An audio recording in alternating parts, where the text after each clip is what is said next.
Tenho 83 anos e quero te contar sobre as 7 coisas que ainda tenho e que eu não achava que importavam até ver a maioria delas desaparecer da vida de outras pessoas. Sou Margarida, e isso não é sobre o que você deveria ter ou o que deveria fazer. É apenas sobre o que notei, o que ainda está aqui, o que se foi, e o que faz a diferença entre as pessoas que conheço que parecem estar bem e as que não estão. Se você tem entre 60 e 85 anos, pode reconhecer algo disso, ou pode não reconhecer. De qualquer forma, estou apenas lembrando em voz alta. A primeira coisa é um lugar onde posso ficar. Não necessariamente ser dona, não necessariamente grande, apenas um lugar onde meu nome está em algo, onde não preciso pedir permissão para pendurar um quadro ou me preocupar que alguém vai me dizer que preciso sair. Moro numa casa pequena, térrea, precisa de reparos que não posso pagar, mas é minha, meu nome está na escritura. E isso importa mais agora do que eu pensava que importaria.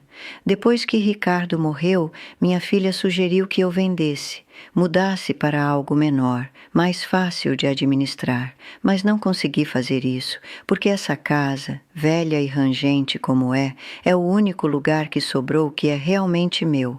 Tenho uma amiga que alugou a vida toda, mulher legal, mudou 8 vezes depois dos 70. Os proprietários continuavam aumentando o aluguel ou vendendo a propriedade. Ela recebia 60 dias de aviso e tinha que começar de novo. A última vez que a vi, parecia exausta. Disse que estava cansada de fazer malas, cansada de não saber se ainda teria uma casa ano que vem. Ela não é a única. Conheço pessoas que tiveram que morar com os filhos porque não conseguiam mais pagar aluguel. E não é que os filhos não as amem, mas há uma diferença entre ser hóspede e ter sua própria porta para fechar. Ter um lugar, qualquer lugar, com o qual você pode contar importa. Não porque é impressionante, mas porque é estável. Não me importo se é um apartamento pequeno ou um quarto num complexo para idosos. Se você sabe onde vai estar dormindo daqui a 6 meses sem pedir permissão de ninguém, você tem algo sólido. E se você não tem isso agora, não estou dizendo que você falhou. Só estou dizendo que é difícil, e vejo como é difícil. A segunda coisa são pernas que ainda funcionam. Não quero dizer pernas perfeitas. As minhas doem na maioria dos dias. Meus joelhos rangem quando me levanto. Não consigo andar tão longe quanto costumava, mas ainda consigo andar. E isso é tudo. Não percebi quanta liberdade estava nas minhas pernas até ver o que acontece quando elas param de funcionar. Uma mulher que eu conhecia, Carla era o nome dela, escorregou no gelo há uns 5 anos, quebrou o quadril, passou meses se recuperando. Ela nunca voltou completamente ao que era. Começou a usar andador, depois precisou de ajuda para entrar e sair de cadeiras. Depois não conseguia ir a lugar nenhum sem alguém dirigindo para ela. Lembro dela dizendo: "Eu costumava caminhar até a loja quando quisesse. Agora tenho que esperar alguém me levar, e odeio ter que pedir."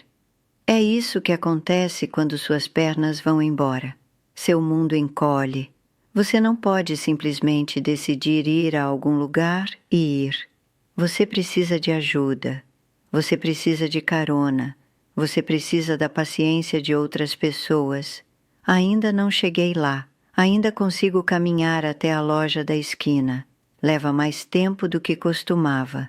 Tenho que descansar no meio do caminho, mas consigo fazer. E sou grata por isso.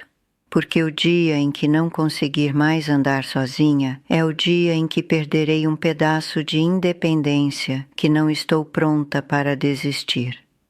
Se você ainda pode se mover, mesmo que seja devagar, mesmo que doa, você tem algo que muitas pessoas da sua idade não têm mais.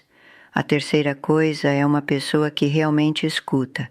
Não 10 amigos, Não uma agenda social cheia. Apenas uma pessoa com quem você pode falar que não fica apenas esperando a vez dela de falar. Tenho minha irmã Joana. Ela é mais nova que eu. Mora a algumas horas de distância. Conversamos ao telefone talvez uma vez por semana. Não falamos sobre nada importante, apenas pequenas coisas. O que estamos lendo, como está o tempo, como está o jardim dela. Mas ela escuta, realmente escuta. E quando desligo, me sinto menos sozinha. É isso que percebi sobre envelhecer. Amigos desaparecem, alguns se mudam, alguns ficam doentes, alguns morrem, alguns simplesmente param de ligar. E antes que você perceba, você está mais sozinha do que esperava estar. Conheço pessoas que ficam dias sem falar com ninguém, que fazem todas as refeições sozinhas, que não conseguem lembrar a última vez que alguém perguntou como elas estavam realmente. E nem sempre é culpa delas. Às vezes as pessoas simplesmente se afastam. Às vezes as famílias ficam ocupadas. Às vezes a solidão simplesmente acontece.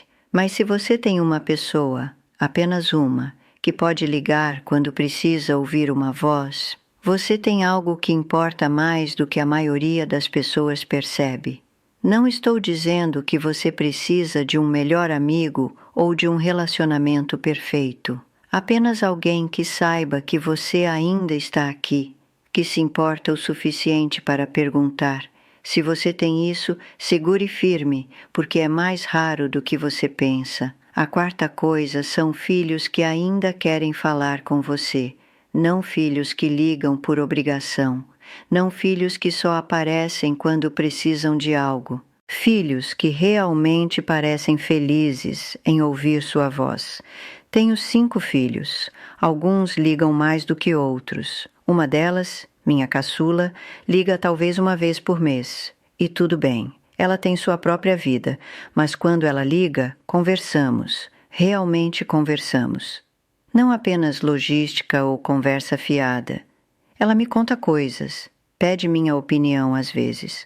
Parece genuinamente interessada em como estou. E isso significa mais para mim do que posso explicar. Conheço pessoas cujos filhos nunca ligam. Ou só ligam quando há um problema, ou quando precisam de dinheiro. E vejo quanto isso dói, quanto elas desejam que as coisas fossem diferentes. Não sei por que alguns relacionamentos permanecem próximos e outros não. Acho que é complicado, uma mistura de como você os criou e quem eles se tornaram e coisas que aconteceram ao longo do caminho. Mas se seus filhos ainda querem você nas vidas deles, não porque têm que, mas porque querem, você fez algo certo. Mesmo que não saiba exatamente o que, e se essa não é sua situação, não estou julgando. Famílias são bagunçadas, relacionamentos são difíceis, às vezes as coisas não funcionam do jeito que você esperava, mas se você tem essa conexão, vale a pena ser grata por ela. A quinta coisa é dinheiro suficiente para não entrar em pânico, não riqueza, não luxo, apenas o suficiente para você não ficar acordada à noite se perguntando como vai pagar comida ou remédios. Não sou rica, vivo da aposentadoria e de uma pequena pensão de um dos empregos que tive anos atrás. Não é muito, mas cobre minhas contas, mantém as luzes acesas, compra comida, e isso é suficiente. Conheço pessoas que não têm essa sorte, que trabalharam a vida toda e ainda acabaram lutando, que têm que escolher entre remédio e comida, que dependem dos filhos para uma ajuda que odeiam ter que pedir. Não é justo, e nem sempre é porque fizeram algo errado. Às vezes a vida simplesmente funciona assim. Mas se você tem o suficiente, não extra, apenas suficiente, para cobrir o que precisa sem implorar, você tem um tipo de dignidade que o dinheiro não pode comprar depois. Lembro que quando me aposentei, estava apavorada de não ter o suficiente. Passei anos me preocupando com isso. Acontece que tenho, mal, mas tenho. e isso muda tudo, porque não sou dependente, não sou um fardo, posso cuidar de mim mesma. Se você está nessa posição, pode não pensar muito nisso, mas vale a pena notar, porque é um presente. Agora, deixa eu te contar sobre mais 2 coisas que eu não esperava que importassem tanto quanto importam. Uma é conseguir dormir sem carregar raiva. Não quero dizer nunca ficar chateada. Quero dizer não ir para a cama toda noite repassando velhas discussões ou odiando alguém de 20 anos atrás. Por muito tempo carreguei ressentimento sobre coisas que Ricardo fez, coisas que minha mãe disse, escolhas que fiz que não podia desfazer, e era exaustivo, como carregar um peso que nunca ficava mais leve.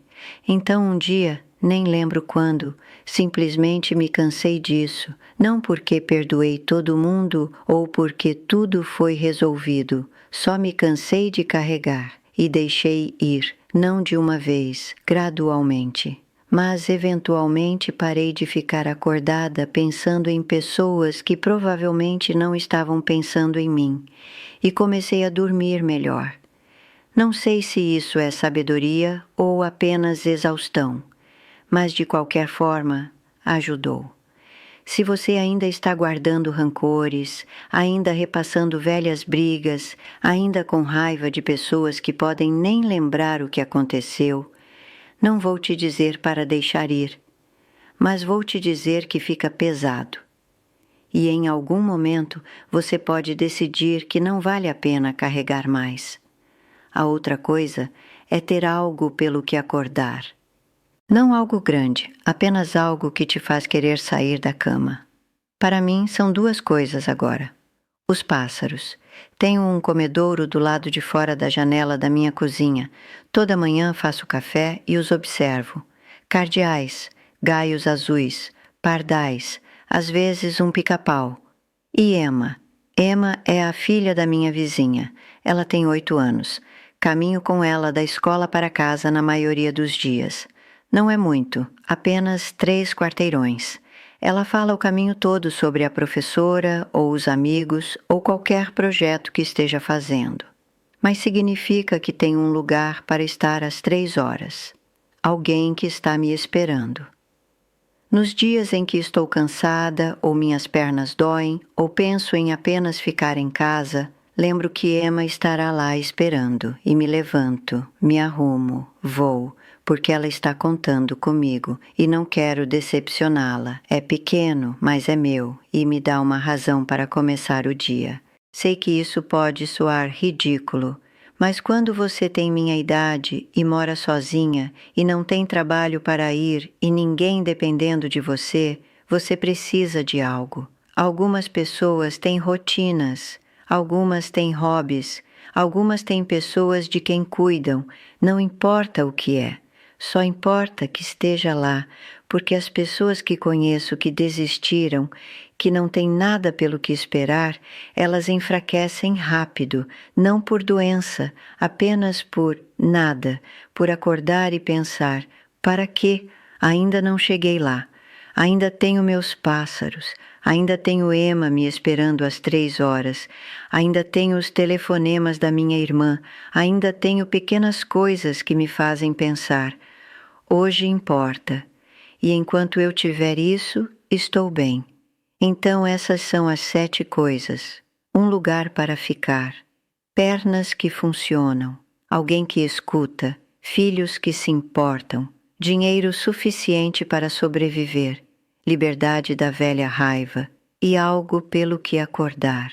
Não tenho todas elas perfeitamente, minhas pernas doem, meu dinheiro é apertado, alguns dias estou mais solitária do que gostaria de admitir, mas tenho o suficiente delas para ainda estar aqui, ainda me virando, ainda bem. E se você também tem algumas delas, mesmo que sejam poucas, você está indo melhor do que pode pensar. Sou grata pelo que ainda está aqui, pela casa que é minha, pelas pernas que ainda me carregam, pela voz de Joana ao telefone, pelas manhãs com os pássaros, pela tagarelice de Emma no caminho para casa. Sou grata por ter chegado até aqui, por ainda conseguir notar o que importa. Obrigada por sentar comigo, por deixar uma velha senhora contar suas bênçãos em voz alta. Se você quiser sentar comigo de novo, estarei aqui, ainda notando, ainda grata. Cuide-se, seja lá como isso pareça para você.